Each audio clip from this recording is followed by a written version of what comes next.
Joseph Assaf.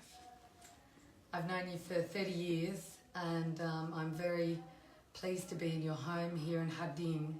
I think it's the first time I've ever been here with you together after knowing you for so long. I'm very excited to be here to hear about your Lebanon while we're in Lebanon.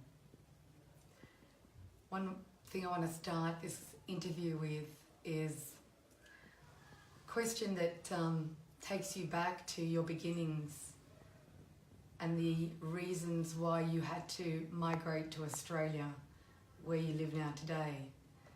Can you tell me just your memory of the day that you had to leave Lebanon, how you're feeling and why? Well, I left Lebanon in 1967, not long after the 6 Days War. So prior to that war, migrants from Lebanon or Middle East or even some European countries used to go by ship. But after the 6 Days War, the Suez Canal closed for ships and migrants started taking the airplane. And I was one of those early migrants to take the flight to Australia. And my story is well documented. I had to leave this country and land in Australia in someone else's shoes because they took my shoes away and they asked me to put a brand new pair of shoes, like what they did with every other migrant. And unfortunately, the flight was cancelled. I came back to the airport on a subsequent day and they checked my shoes and they asked me to put the new ones. I said, these are my new shoes.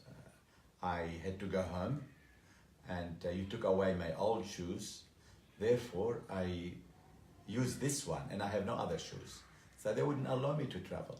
And I was really shattered and devastated until someone, one of the officers, took pity on me, went beyond the counter and started opening other passengers' bags until he came across a brand new pair of shoes.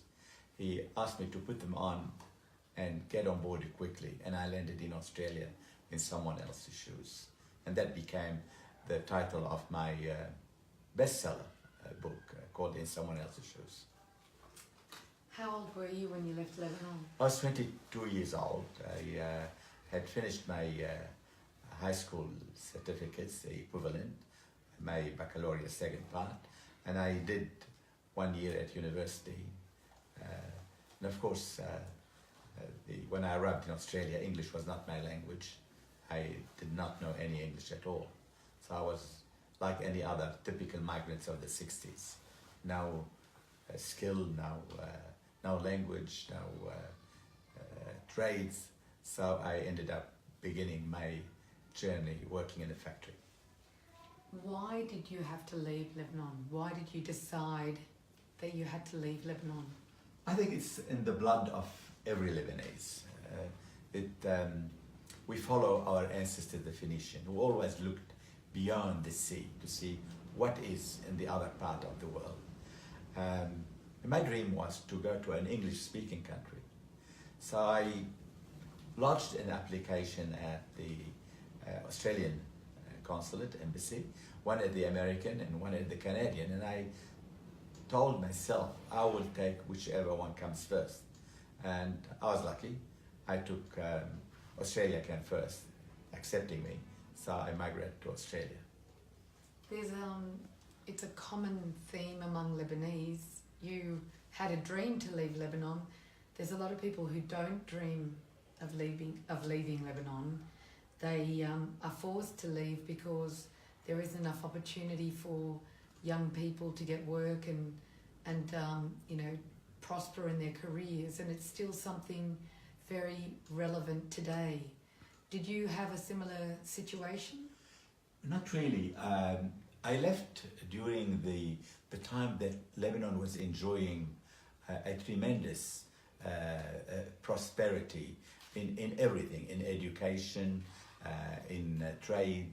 It was the center of the universe, really. It was the hub for tourism, for education, for trade. the whole region, the Middle East, use Lebanon to trade, to get their education, to pass the time as tourists. So really, it wasn't the cause that prompted me to migrate.